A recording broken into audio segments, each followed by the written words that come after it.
Because games were fun, and it was, oh, thank you for rescuing me, Mario, but our princess is in another castle, and you're just like, what the fuck? It was... Yeah. Now the princess is a killing machine. Yeah. She's going to freaking take some dudes out.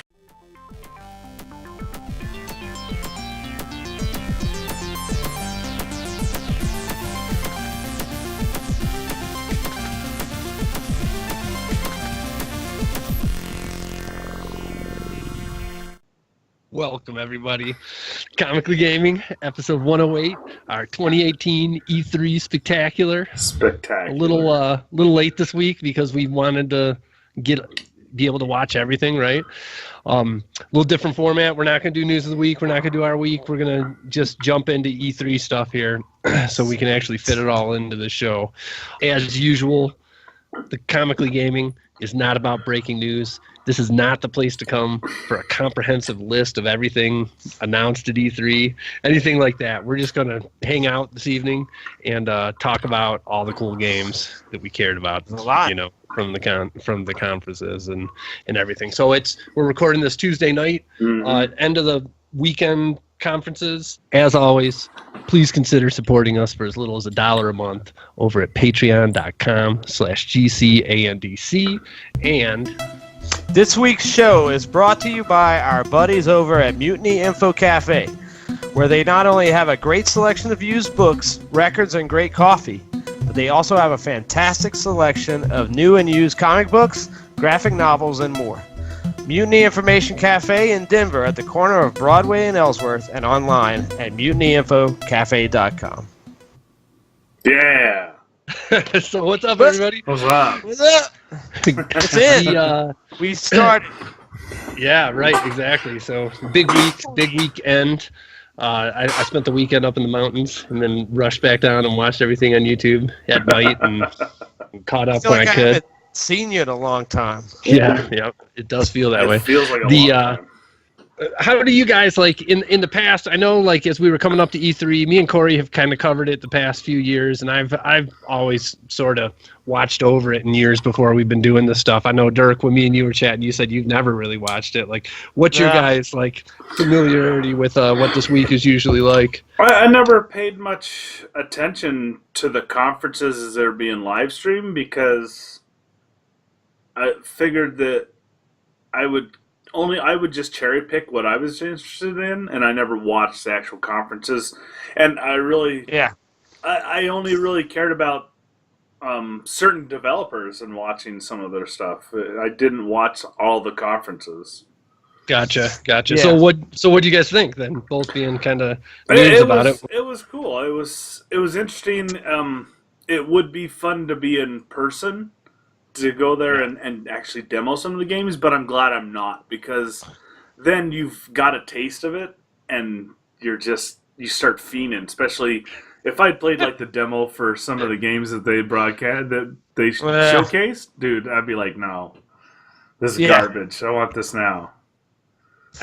I noticed I won't say a lot, but some of the speakers were very nervous. Yeah. When they were presenting. Yeah.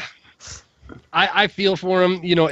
That's part of my job too, is to get up and talk in front of people. And I've been a performer in the past, as a front man for a band and whatnot. But I still feel nervous when talking to a group of people. I don't know. Spoken word's a different thing, sort of. Yeah, and music's a different thing. Yeah, and all that shit. It seemed like all of it except for Bethesda's. Because I think his name's Tim Howard, is such like a just personable dude, where it seems like he's kind of ad-libbing a little bit up there, sitting there talking back and forth. Everything else that I saw, it just seemed like people whose day job is not to give speeches, giving speeches, right? Yeah, well, and they are game developers. I mean, I think back to when I went to Vegas, and it's a lot of there's a handful of devs that come out and speak, and you can see the ones that have practiced and polished, but then the CEO came up and spoke, and you could see that he was very uncomfortable talking to basically the people that pay his paycheck. He was trying lightly, but I mean, anything, especially especially I think with gaming nerds, you got to be really careful what you do. Yeah, they're vicious. Yeah, sure. I think I think sometimes they. I don't want to totally mean this as a negative, but sometimes they were some of the people were trying a little too hard to be down. Mm-hmm. When Sure. they clearly were not. That's not. That's not them. And I don't know if I could really get the enthusiasm from the person delivering it, but I also know that this is work. I mean, this is a job for people. They can't always be super enthusiastic about something. I mean, you have to believe in a project, but at the same time, it's your job. Well, it's a cutthroat industry. I mean, you think of exactly all the developer studios have come and went, and E3 is such a huge thing, and if they can give a great presentation and then the game falls flat, they're done. Right. But then it's same thing as if they're not really sure of what to talk about, and then the trailer looks amazing, everyone's all hyped, and then the game falls flat. So it's such a fine line that they have to tread. Very fine line. It seems like in the past few years, it used to be a lot more people standing on stage talking about things, and in the past few years, it's gotten to be a lot more just like boom, boom, boom, trailers. Like if you can just pack an hour full of trailers into each other and some gameplay footage and whatnot, that seems to get a better reaction than having somebody sit there and talking the entire time. It was so it was. Neither of you watched Microsoft's. Am I correct about that one? I didn't. No, I was pretty busy over the weekend. I saw some of it, but not the entirety. Yeah, Microsoft has definitely felt the most kind of traditional. It felt like what all these have been like the past 5-6 years, where you have one pretty good talker, Phil Spencer in this case, who sits out and kind of narrates through it and comes out and will add a little bit here and there, but then it's just boom, boom, boom, trailers. It was interesting, across all these conferences, we're in a year where nobody is advertising hardware. Mm-hmm. We're kind of at the spot in the generation where it's all just games, and it is funny, most of these games I can only think of one or two that I hadn't heard of before this weekend, and so they're just trying to reiterate them and sell you on them and sell you on like what their package is to offer, whoever you are, right? It felt like I say, Microsoft had their big news is they bought 5 awesome developers. I forget all of them, but it's the people who made Cuphead, the people who made Hellblade, Senua's Sacrifice. That was one of my favorite games this year, and they bought them. The people who made State of Decay, they're now officially in-house as well. The ones who make Forza Horizon. And what's cool to me about that is that they're increasing. Well, I've been really blown away. Got an Xbox this last Christmas. I've had PS4 this whole generation. And the Xbox and the Game Pass is so inexpensive compared to any other way out there to play video games. If you buy an Xbox for $199 and just get that Game Pass for $10 a month, there is no cheaper way that you can play video games nowadays. The only downfall to that, though, is in order to play online, even with having Game Passes, you need Xbox Live Gold. Yeah, but you don't need it for all those games that are on Game Pass. You don't, but to play the multiplayers, you do. Yeah, right. Yeah. But I mean, that's the same with the PlayStation. It is right now. Yeah, that's what they're all sort of like. But yeah, it was big news that they did that. And I just, like I say, for me, that if it wasn't all my friends on PlayStation right now, I would have moved all over and gotten my primary games on the Xbox One, I think, this year because of that Game Pass. It blows me away. Hundreds of games for $10 a month. I definitely spend $120 a year. That's 2 games at full price, right? I've spent that every year of my adult life on video games. So I spent that in the first quarter of this year. Yeah, right. And to spend that on hundreds of games, plus you get every exclusive on day one. Like when I saw, Forza Horizon 3 is going to be a day one on a Game Pass. I'm like, boom, awesome. Another great game I really want that I don't have to pay a dime extra for. So anyways, that's cool. Sony, you guys watch Sony, right? I did, yeah. Yep. What do you think? Like the weird intermission that was so weird. crazy, huh? It was like they caught the Sony announcers off guard because they're like, "Oh well, we're just gonna take an intermission because they have to rearrange some few things." And I'm like, "So what happened that they had to cut away all of a sudden?" I didn't see it, but can you explain what happened? It was they did an opening. What did they do? They did some sort of openings. Oh. No, It's Last of Us. they were doing The Last of Us 2, and I mean they just dove right into their what I think is one of their hottest games, because you just see Naughty Dog pop up, and I knew exactly what it was, and I wanted to turn away, but I couldn't. Right. And so they did the trailer for Last of Us, and it was awesome. And then all of a sudden, you cut over to these announcers. They're like, "Oh, we got to take a brief intermission because we have to." Get the stage ready. So I don't know if something broke. Yeah, they started before The Last of Us. They had the banjo player playing in the small room that the inside of it looked like that scene from the Last of Us trailer when they go in and are in the dance. Yeah, and then when they cut away from that, that room held maybe like 100 people or something like that. Oh. And then when they went to intermission, they came back. They moved to a bigger stadium-sized room with the big wraparound screen and all that. Okay. So.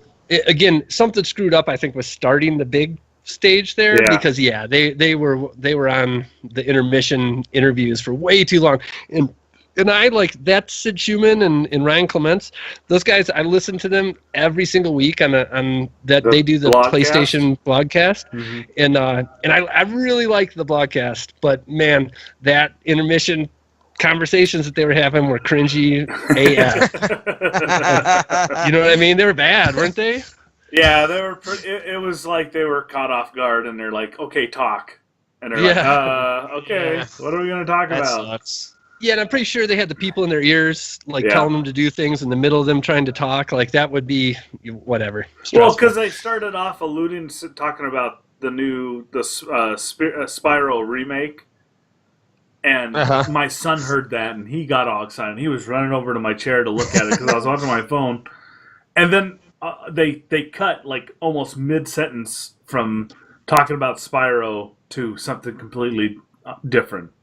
Yeah. And but I did forget about the banjo. As soon as I heard the banjo, I'm like, man, that sounds like Last of Us. And I was like, son of a bitch. So I mean, I guess they did the best they could. And I'm sure that it was more disruptive for the people that were there, right, than it was for the people watching. Yeah, maybe they're waiting for them to get to the big room or something. Like you probably had to pay extra to get that ticket or whatever. VIP ticket. But yeah, it was really weird.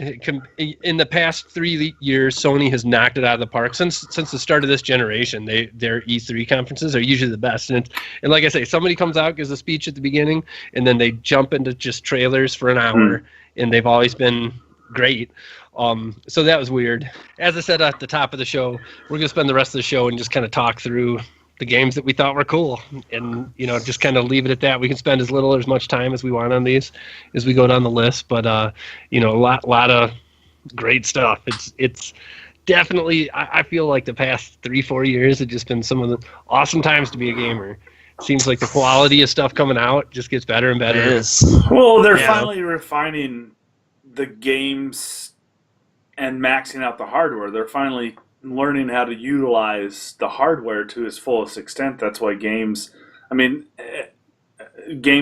there although every time a console drops, there's no games really there until almost near the end of the cycle.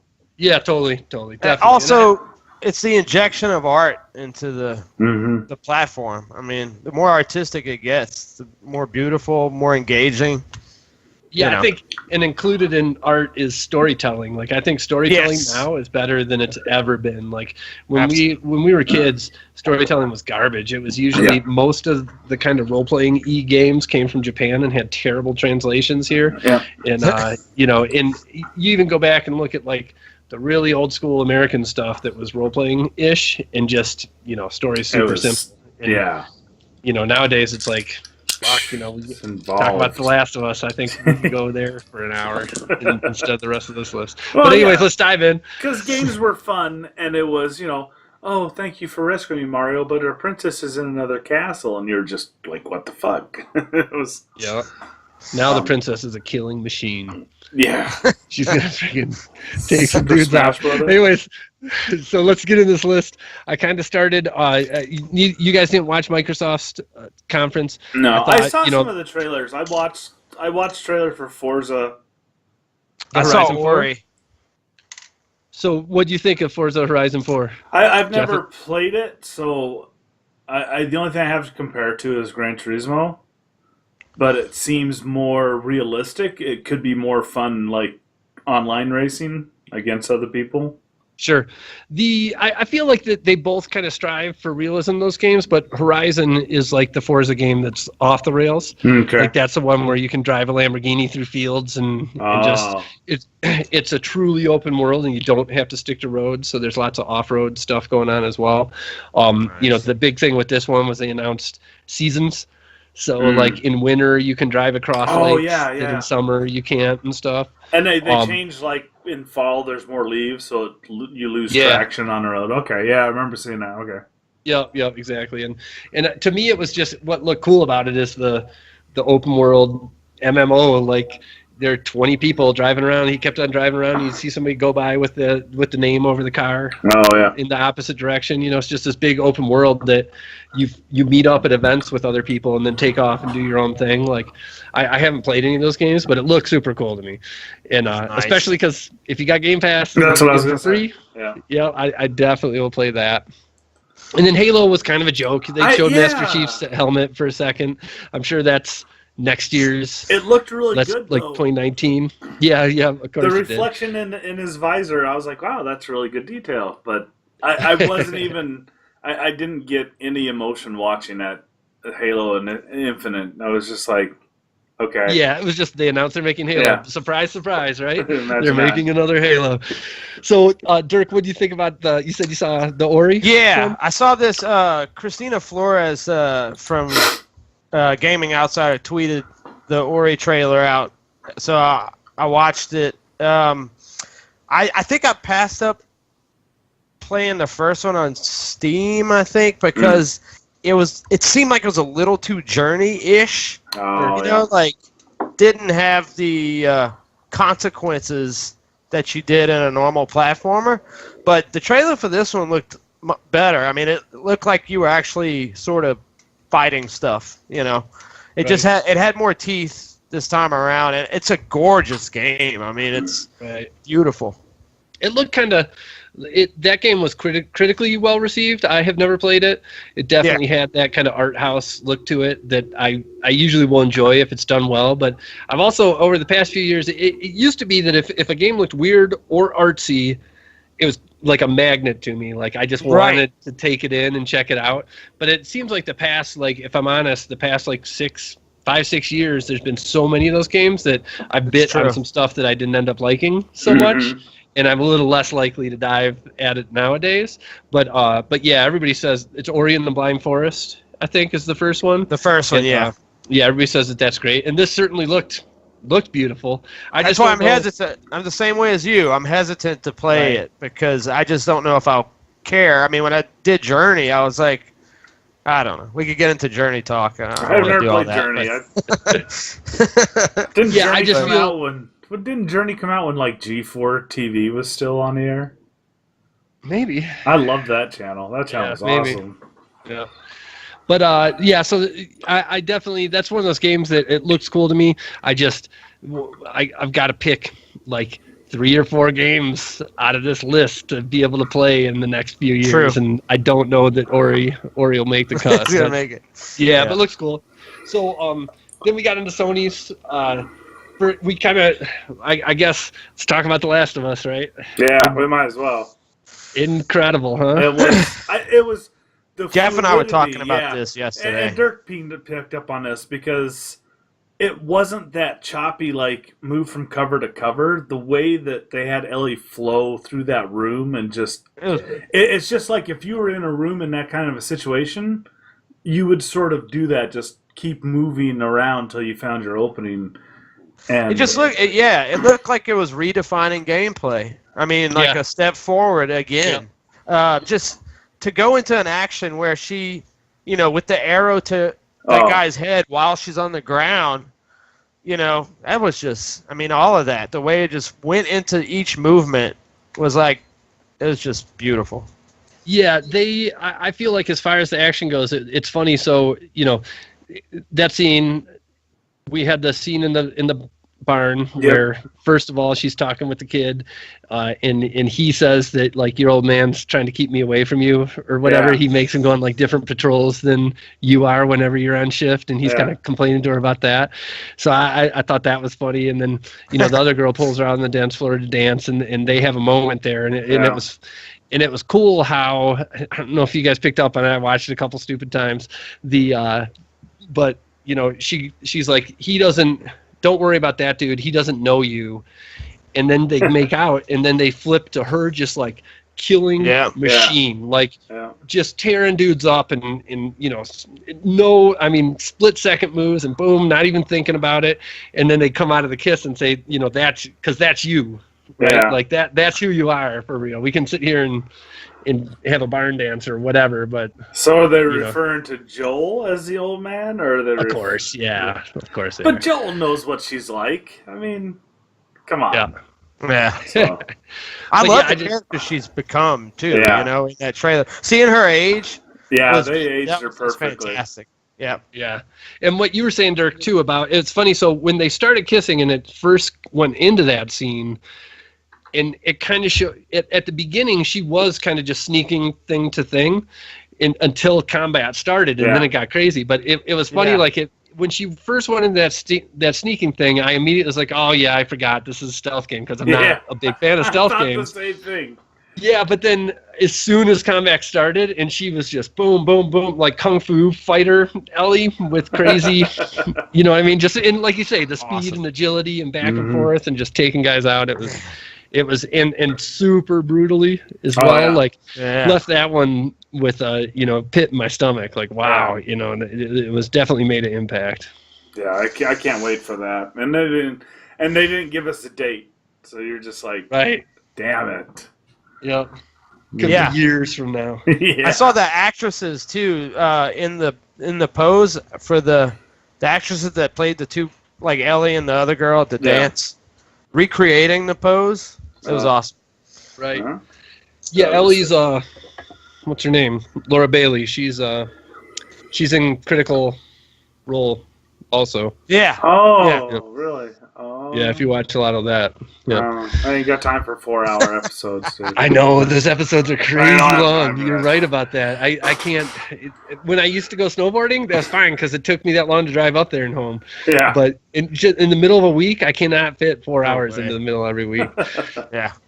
Anyway, so went to the weird intermission. Yeah. Came back to Ghost of Tsushima. That's my favorite. That was awesome. I love that one. I really did, because it was very old kung fu. I mean, it just the way they set up the whole thing, it was just like an old kung fu movie. Dude, and the art, the same settings with the oak leaves and just yeah. As a Tenchu fan, this is like my dream come true. Tenchu is one of my sleeper favorite games of all time.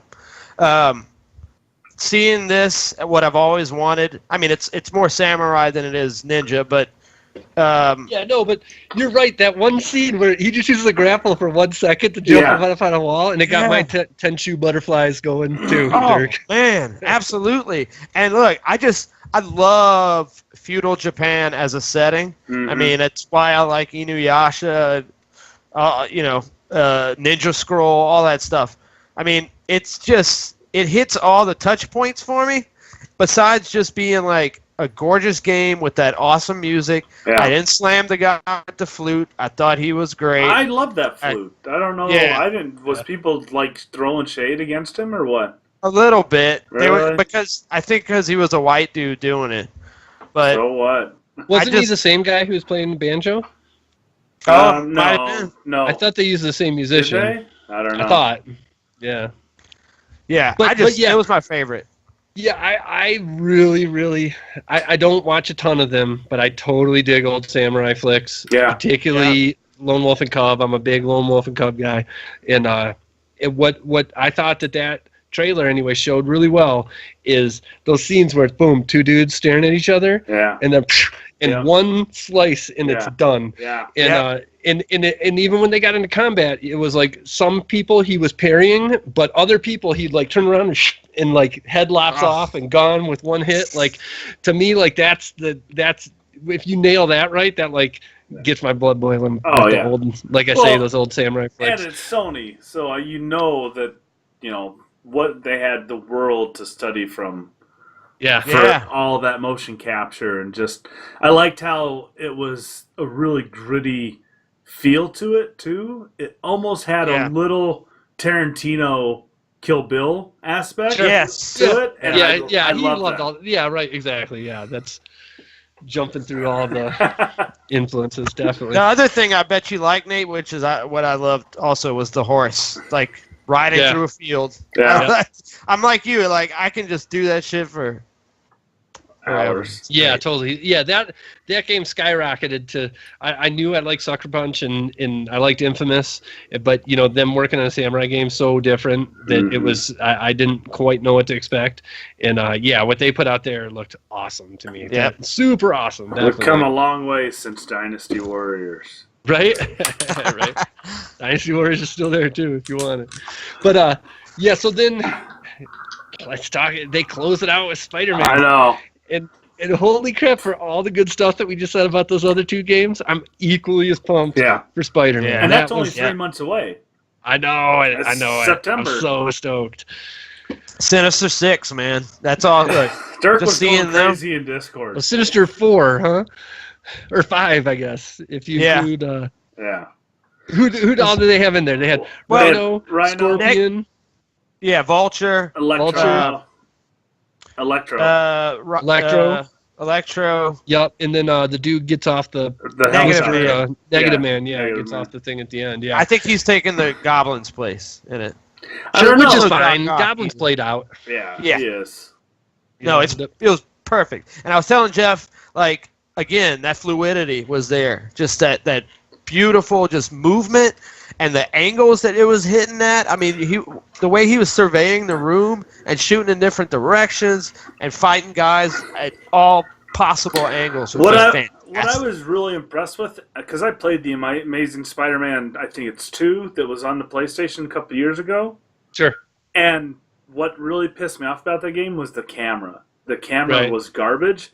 And watching the gameplay on this, the camera always gave you the best perspective. It didn't get wonky where you couldn't see what was going on off That's screen. what got me. Punch. Yeah.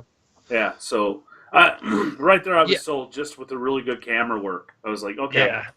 And I could be over opining about this, but I felt like towards the end of that, once all the villains started teaming up on him, it got more and more tense to where like you could tell he wasn't just winning anymore. Like it was dramatic. The time for cracking jokes was over with. Yeah. And it seems like lately in movies and comics and everything, he's so much a part of teams that like, Iron Man wasn't coming to help. No. Right? Like he was, if he couldn't figure out all those guys at once, he was going to, be in big trouble because of it.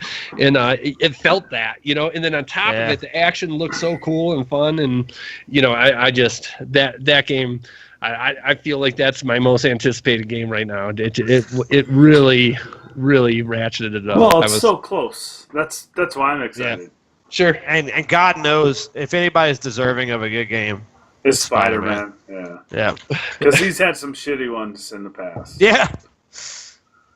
It's hard to get that web slinging down, and they just, from what I could see, I don't know. I can't wait to play it.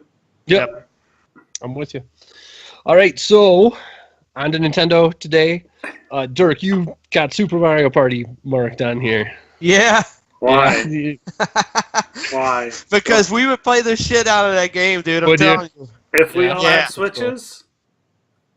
Yeah. I mean, they showed, like, there's a thing on the trailer where they play with movement in the real world. They take advantage of your Switch and the fact that you can move the screen around. Oh, yeah. And, like, you can connect them up and have different things on screens like carry over. So let's say you had like a centipede in your screen. Yeah. It would jump over into my screen from yours just by meeting them up. Wow.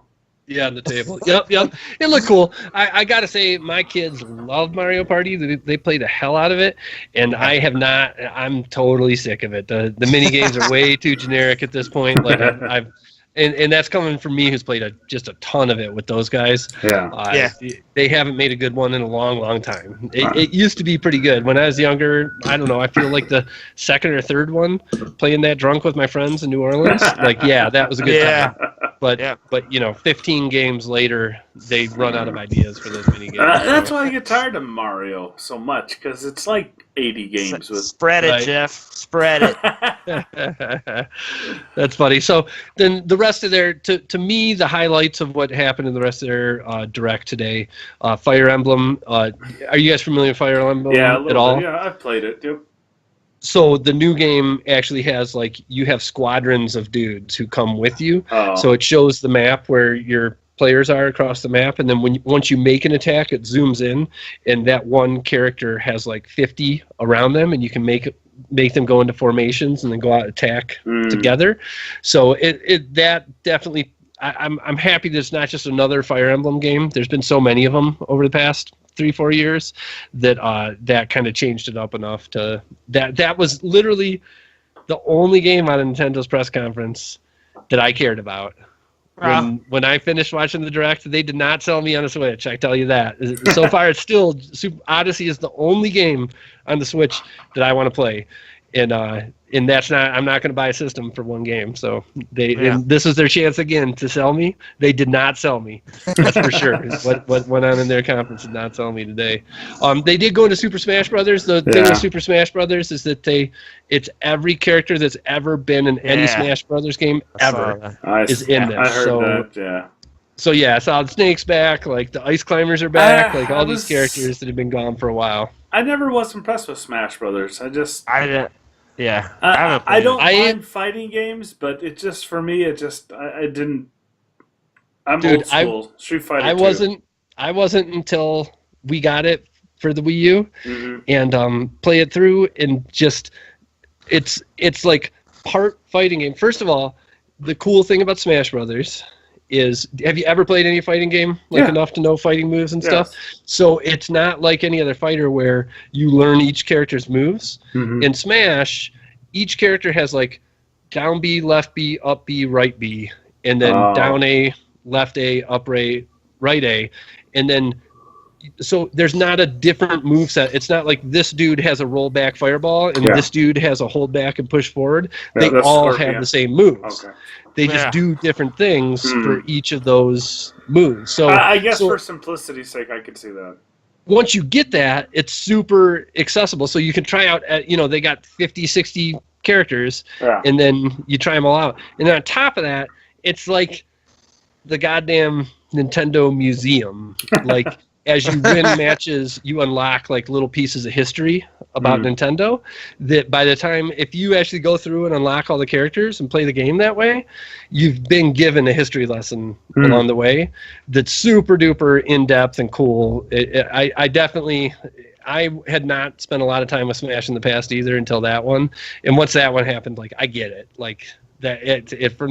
From that point forward, I understand why people regard it as highly as they do. It's pretty cool. Yeah. So, anyways, that was over half of their show. Oh, the Super Smash Brothers. Yeah, and I still feel like, to be honest, if I want a Smash Brothers fix, I'm gonna pop on the Wii U right now, and it's gonna be a good rendition of Smash Brothers. That doesn't sell me on the Switch yet. So yeah, that was Nintendo's Day. So then we kind of go forward into basically just all the third-party developers. Some of those press conferences were better than others. I thought the Bethesda one was hands down the best. I wished I'd watched Bethesda. I made the mistake and watched the opening of the Ubisoft one, and it was very disturbing. It was so wrong on so many levels. Because I didn't know they made Just Dance. And so it was all, I guess, the characters from Just Dance. Some dude's in a panda costume dancing around. It was Yeah. I was That like, game makes them millions of dollars, man. I bet you they make more money off of Just Dance than anything else. that's where all their They microtransaction have. money went to, was dancing pandas. So, it's a shame that you missed the Bethesda one. So you didn't see the Skyrim Alexa? I watched the Bethesda one. Actually, I played Skyrim Alexa because You can get that. You can get it if you have it on an Android. If you have Alexa, you can enable it on your Android. Alexa, and download Skyrim. You're such a She tool. doesn't know. Dude, it is pretty funny. I love that trailer that they did for Skyrim on Alexa. Yeah, it's funny. That was Yeah. great. I thought that was That's really Key good. from what's his name? I forgot his first Key name. and Peele. Key Yeah. and Peele, yeah. Yeah. Dirk, did you watch the press conference, though? Yes, I watched the guy that you were talking about. Yeah, he's charming, right? Like that Yeah. dude. I've heard that guy in a lot of interviews, and he always does a very good job of. Yeah, he was the does- least nervous. Yeah, and he's like, you can tell, like he's not afraid to talk about the business behind it, but he's also an artist at heart. Yeah. You know what I mean? Like he does a good job. Ooh, I rolled threading a that 3. That's terrible. So, Yeah. anyways, let's knock off the third. Yeah, let's third start off parties. the third-party list with what was probably our highest anticipated one, the Cyberpunk 2077. There was a lot of people It that looks were interesting. It talking looks about it. really, like I think someone said it. It looked very Blade Runner-ish. Fifth I Element. didn't think it though. did. No, See, I That's think it's funny. more that Fifth I must have Element. misread. Maybe. I don't know. I just It's felt got like a it was color. kind of bright. Yeah, Blade that's what I Runner. mean. Oh, yeah. Fifth I guess so. Sort of Back to the Future 2-ish Okay, yeah, I Ragnarok can see that. sort of thing. Yeah. It'll be interesting. I mean, like you said, because it's made by Project Red, that if they can pull off bringing The Witcher out of the books and making that such a great game, they might be able to take a board game and make Yeah. a great MMO or That great I- game.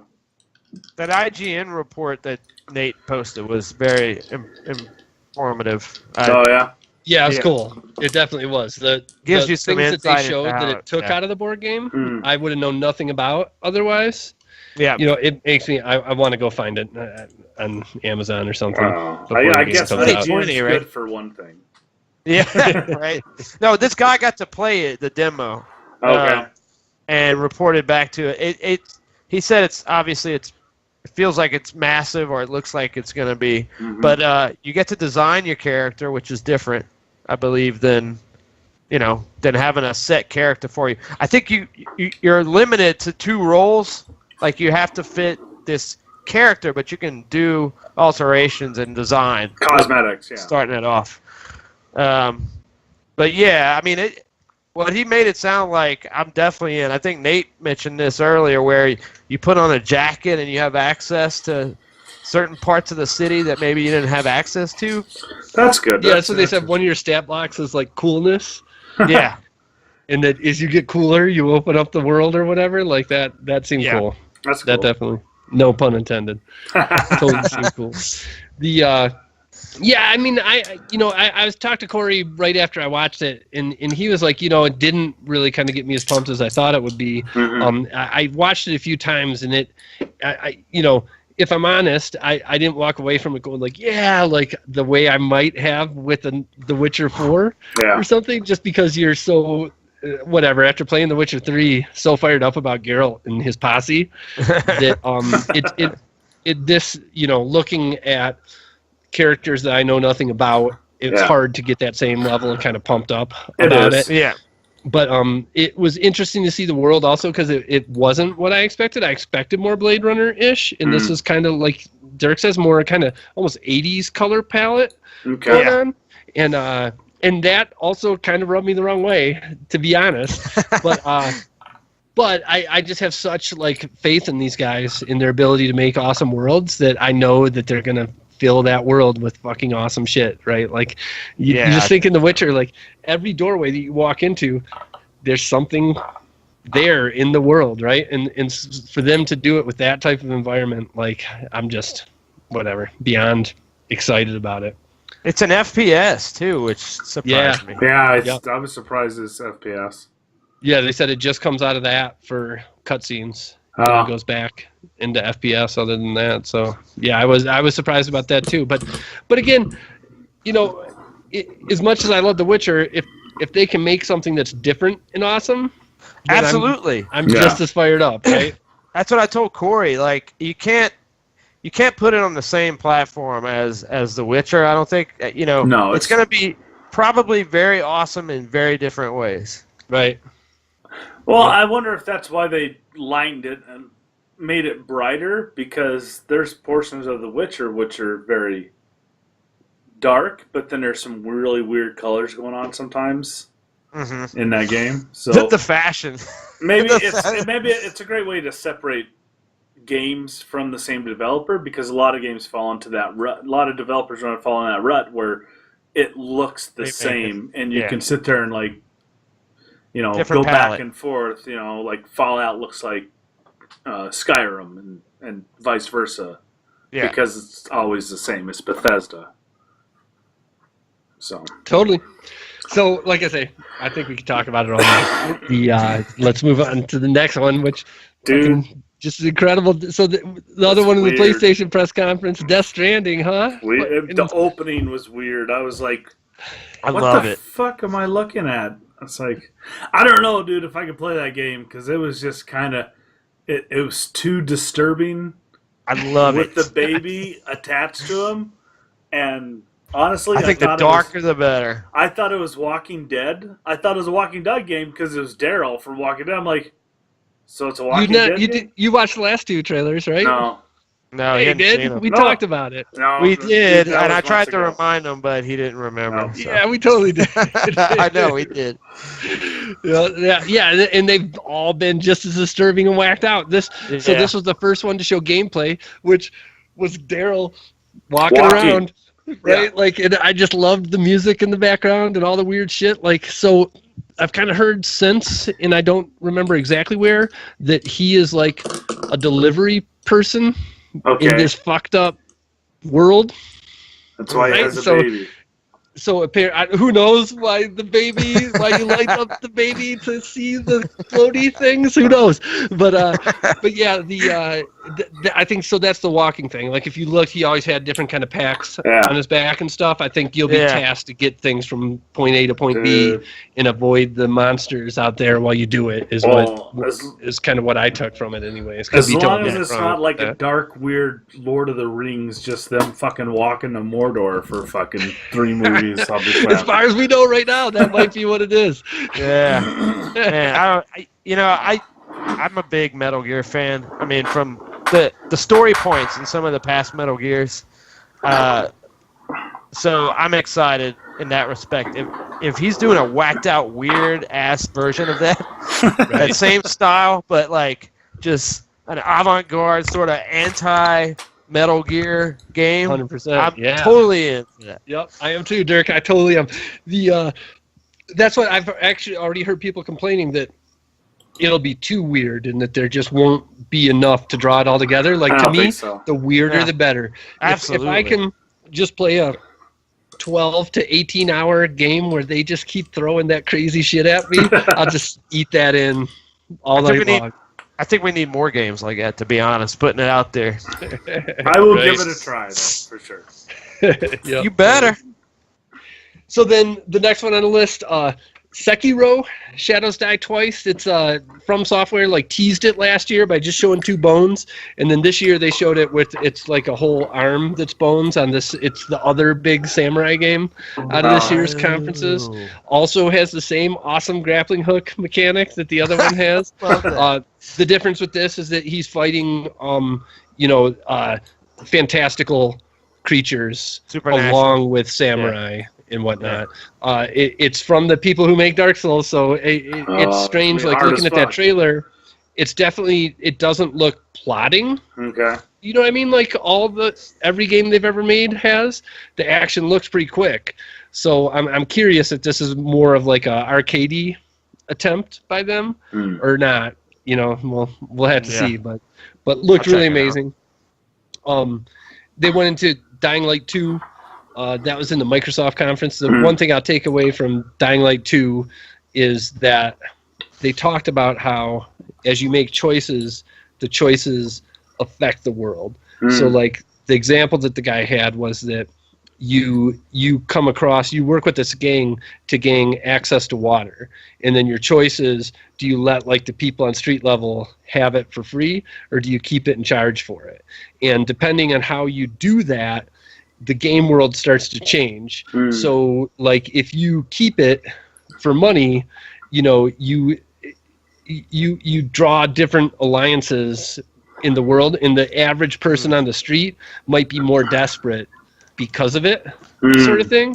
Whereas if you give it all away for free, the average person is more likely to kind of help you as the game moves on. The world kind of gets greener as you go.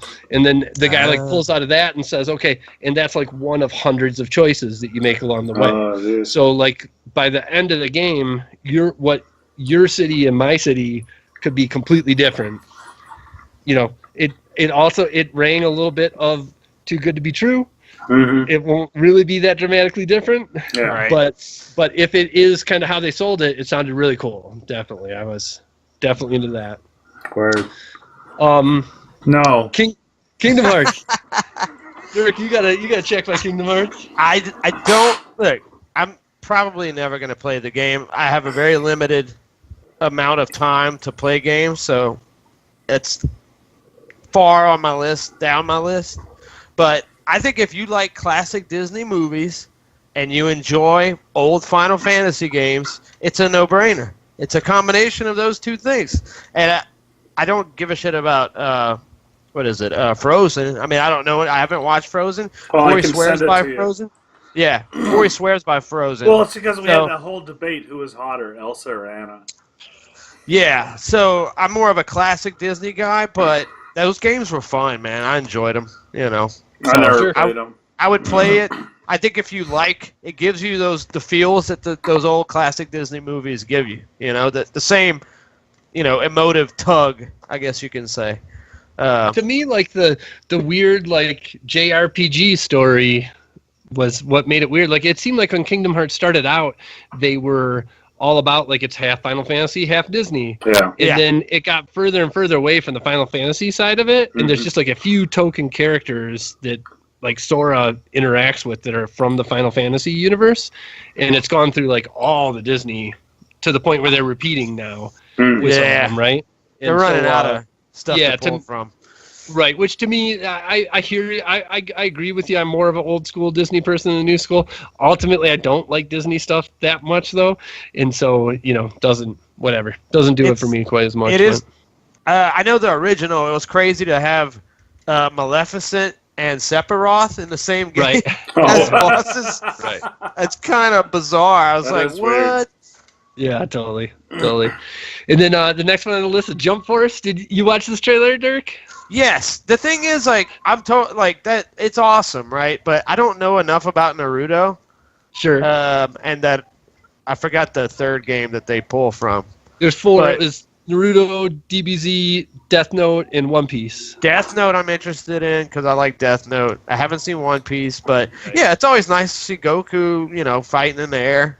Right, right. Totally. I don't even know if they even showed any gameplay. It seemed like it was a big cutscene, but it's just an interesting announcement that they're teaming up. I almost wish there'd be more. I'd like to see like One Punch Man in there as well. Yeah, that'd be cool to add some. Maybe it gives people an idea to start combining these. You know, right? So, yeah, it would be cool. So then the next one I wanted to talk about was Control. It was in the PlayStation conference. That was a VR game, wasn't it? No, it was like a I thought it was third-person game where you're a female protagonist, and then like she's looking at the world, and the whole world like separates into blocks and blows away from her, and it got super like psychedelic and crazy. And then they showed gunfights that look totally Matrix, like wall busting apart, and everything moving in slow motion. She was shooting.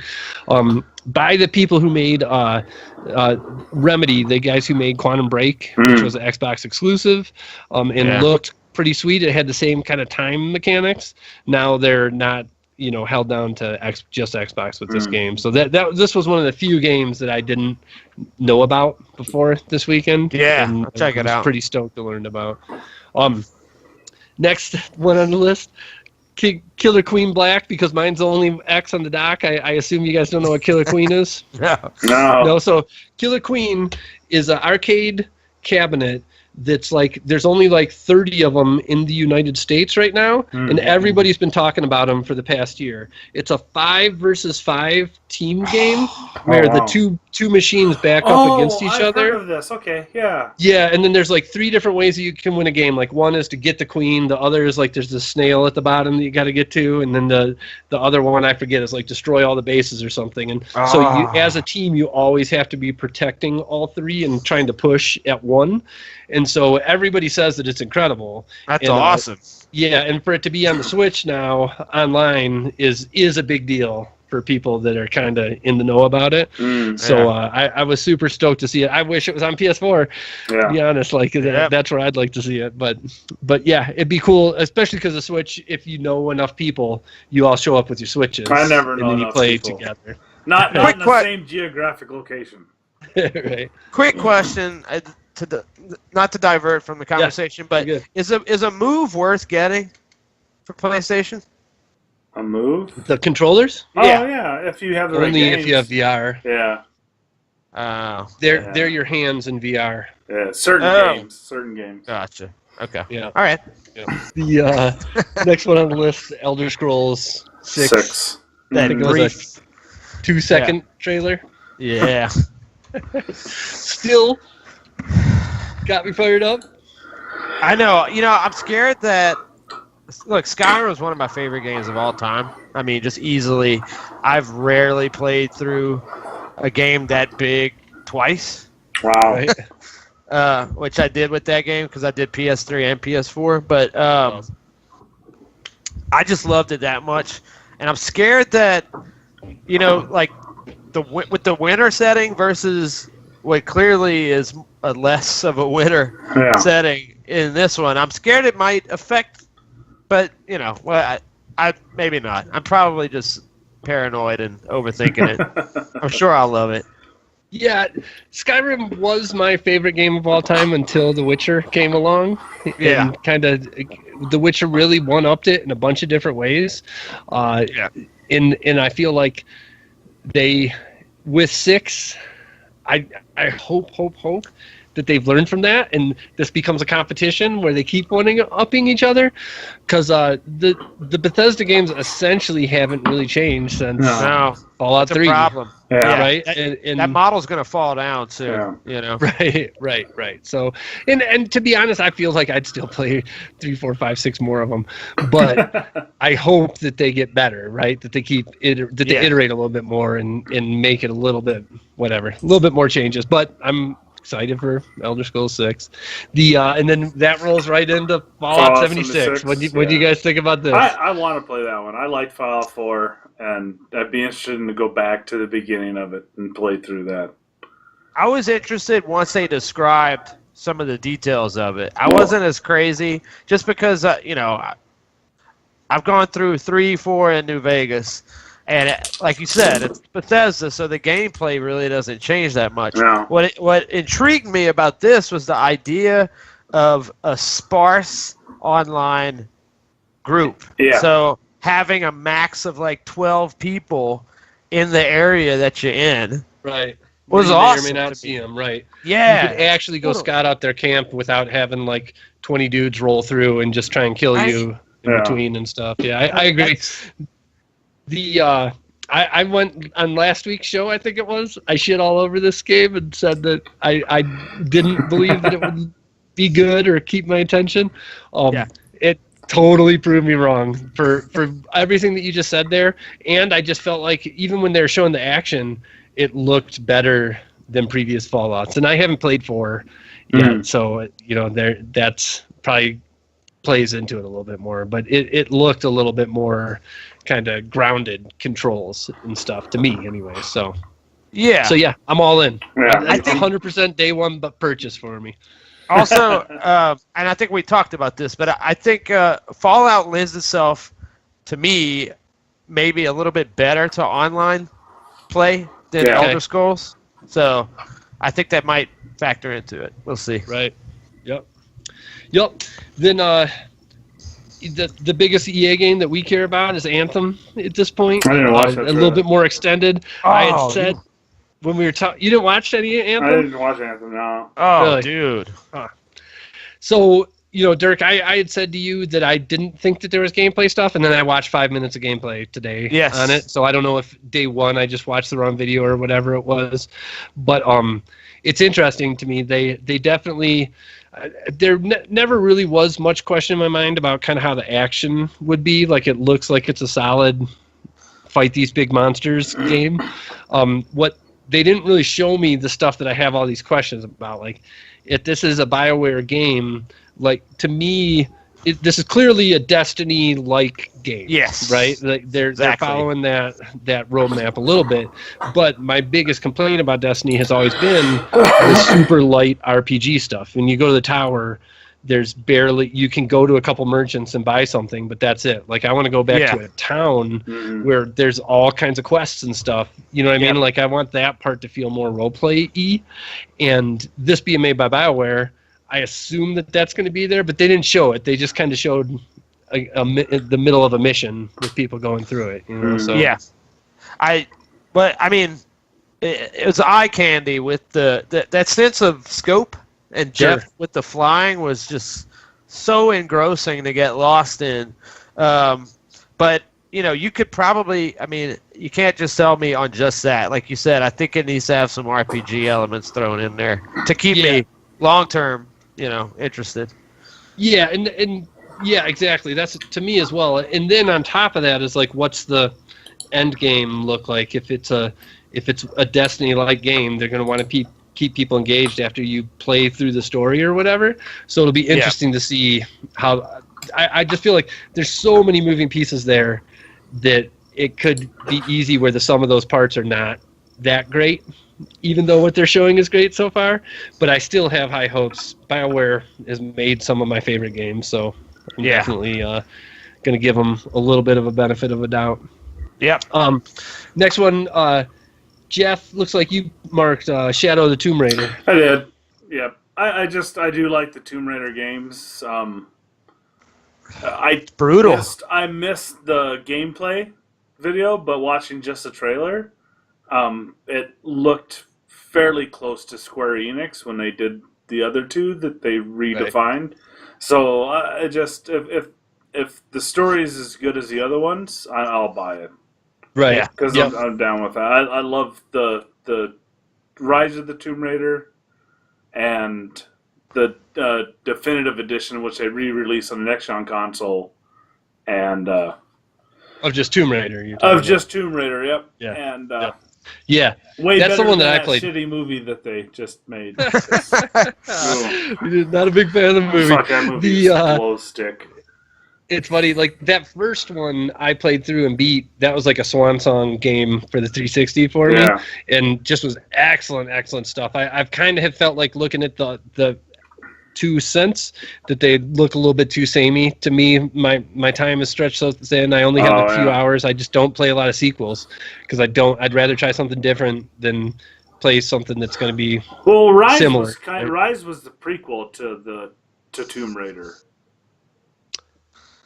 I don't think so, but I think you so. could be right. Because comment section. Yeah.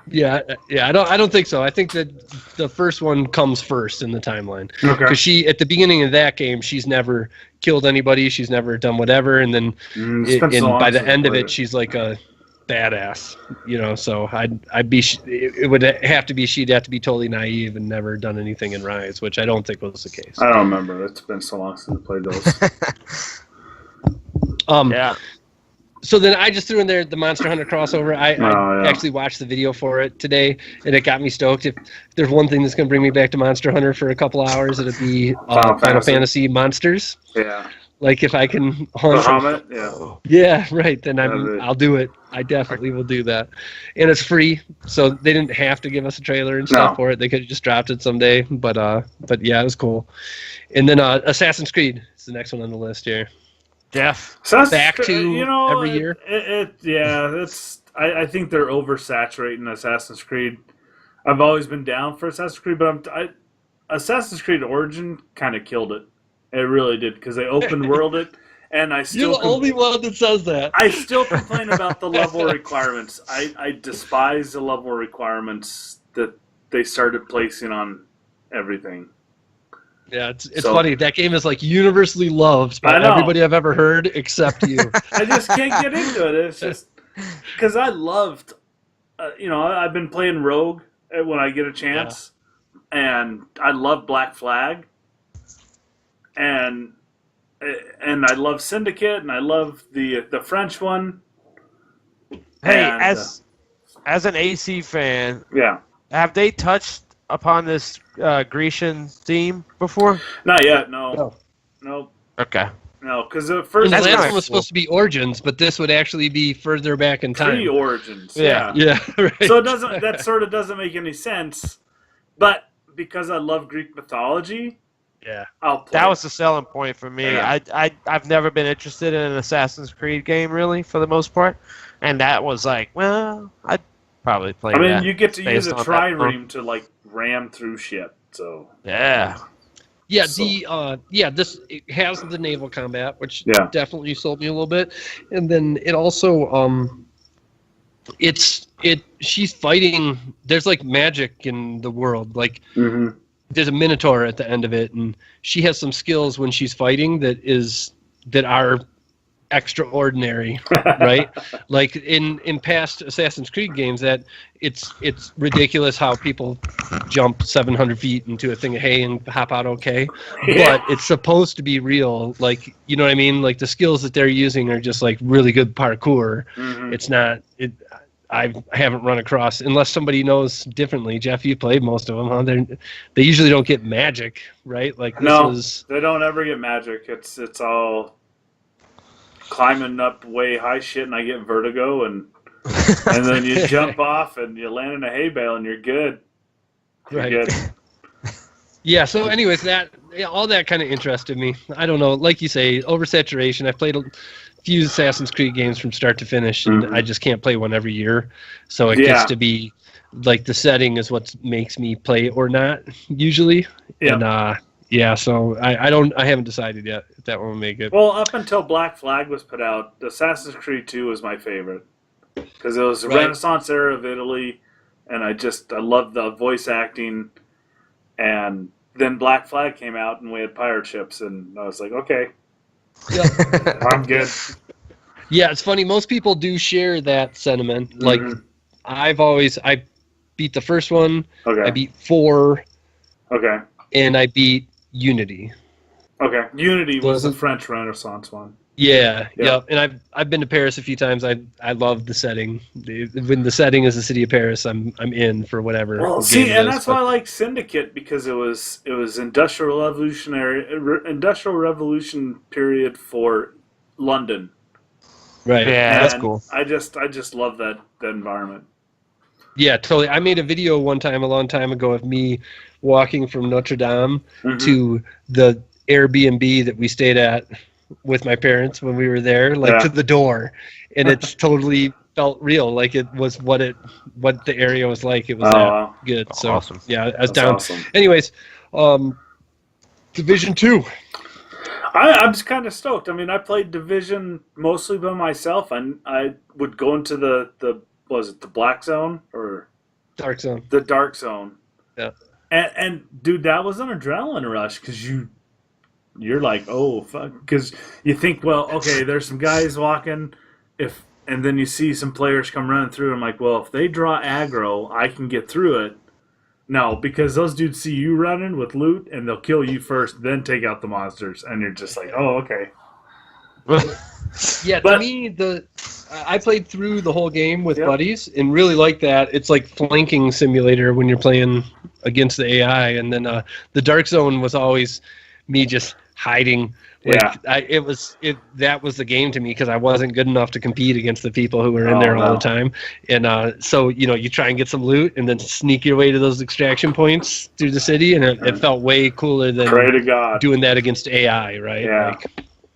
Well, yeah, and like I said, it's one of the only games that I actually get adrenaline pumping playing it because you're focused on every little thing. So, and it takes place in DC, so I think that'll be a really cool. And I do like, I do like that kind of theme with the post-apocalypse, but it's brought in by a virus, Dirk. I know. So, If I have to fight another virus in another setting, that after the fall of mankind, it's like, oh my god. but I don't know. I think it'll be good. You should check it out, Dirk. I would like it. Well, you said that you played through it solo and you liked it, so I'll try that.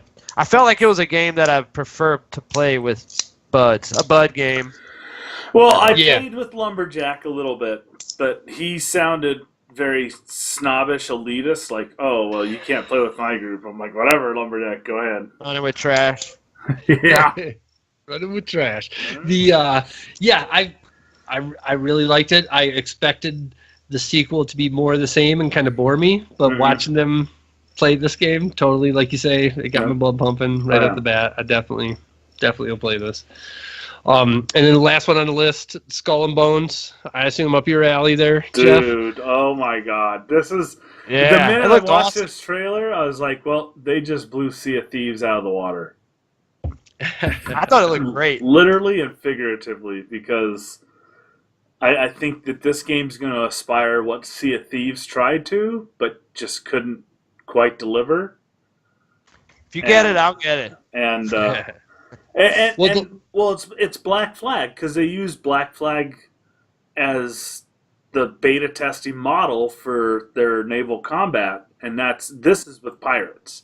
And I love the fact that you can sneak by forts by changing your sails like they used to do. They would change their sails and their flag to try and sneak past, and it just really pulled at my tactic strings when I was so. That's cool. Yeah, when they showed this last year, all the talk afterwards was that it's Black Flag, but it's only you are in control.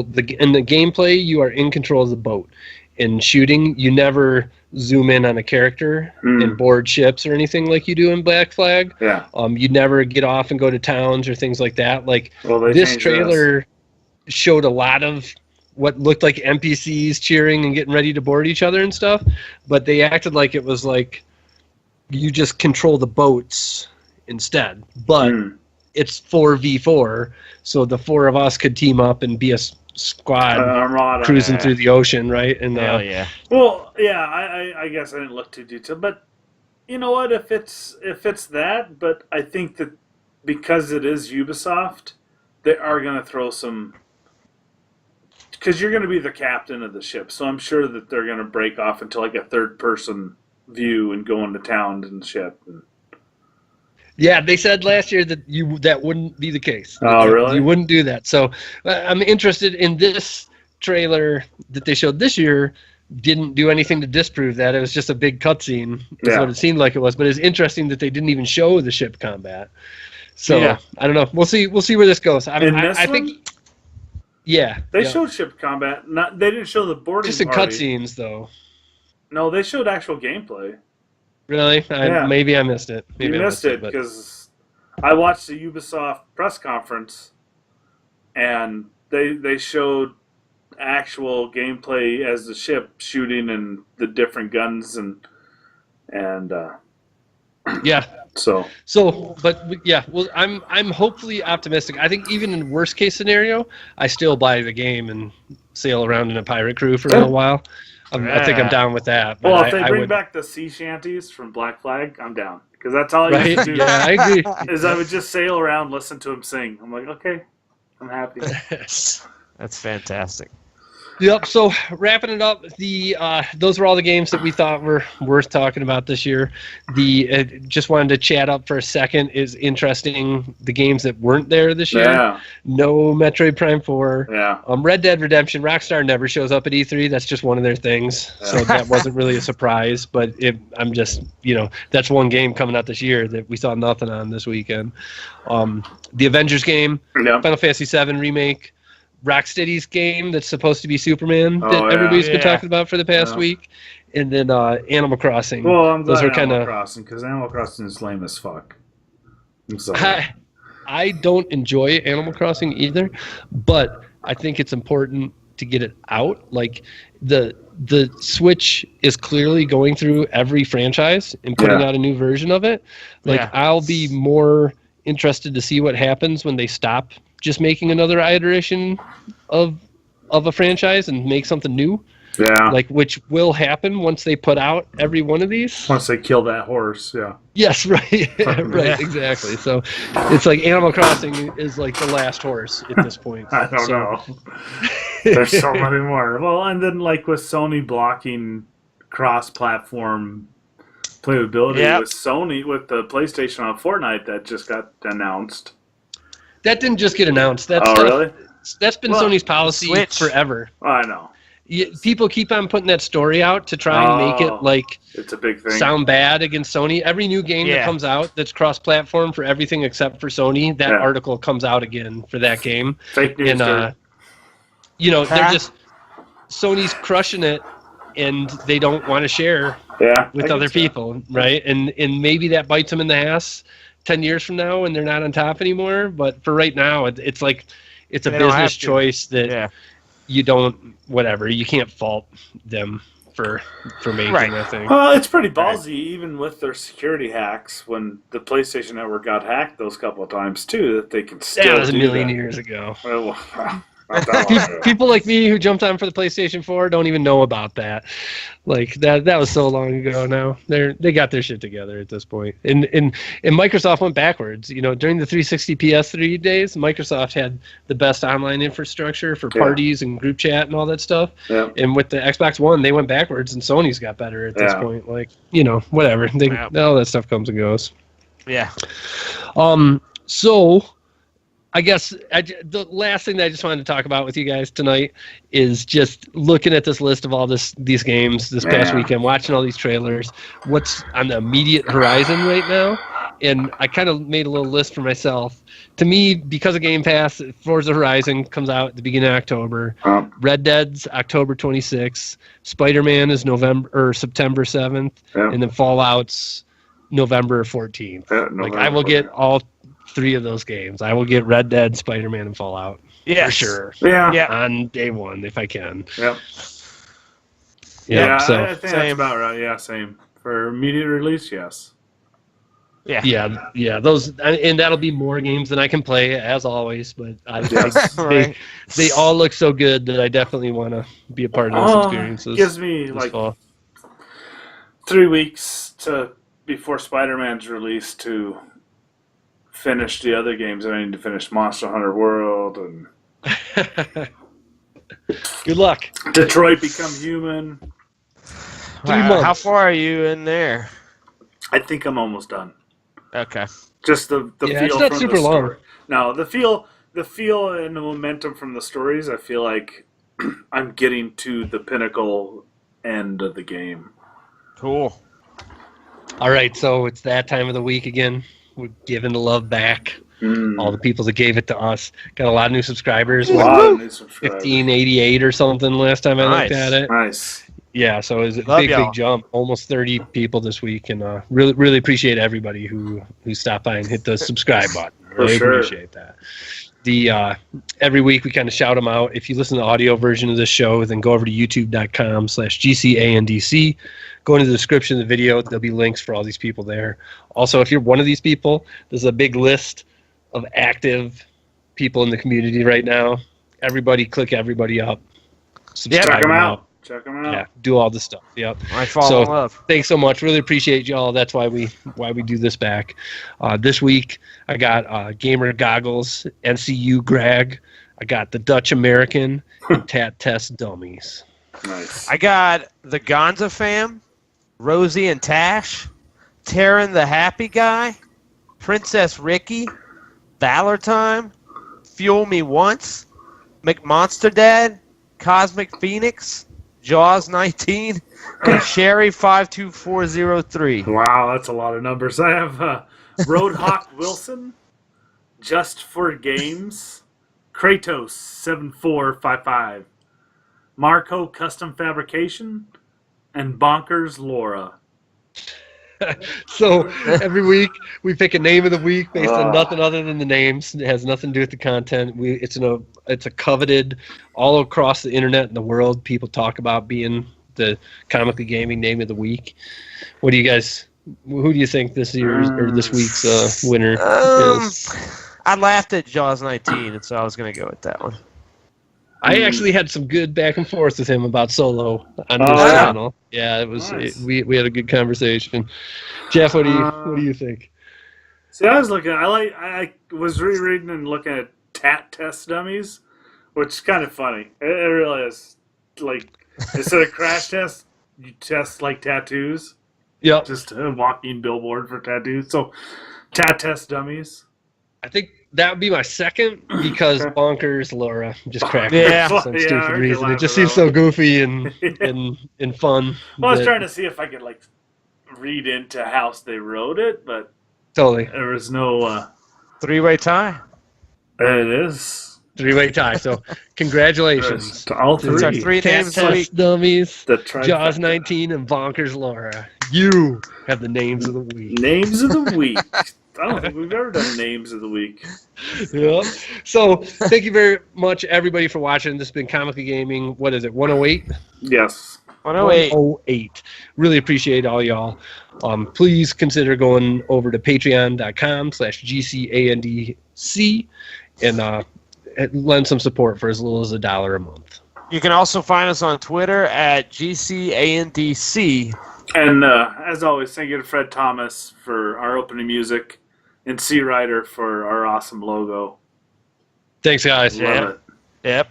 Yeah. Awesome. So next week we're gonna talk about Legion. The finale is going on like as we speak right now, and I won't be able to watch it for 2 days. And then 2 weeks is the return of the Comic Book Club. That'll be Comically Gaming 110, where we're gonna talk about the Sandman number 50. So excited. You look so excited. Man, so geeked out. All right. It's a one-off. It's a one-off, so don't worry about reading 1 through 49 or Oh, anything. my God. It's a standalone issue. Well, good, because I just sleeved in all my comic books, and that took like 2 hours. All right, guys. All right. All right, that Have was a great fun. night. Peace. Yep. Have a good week. Yep, absolutely.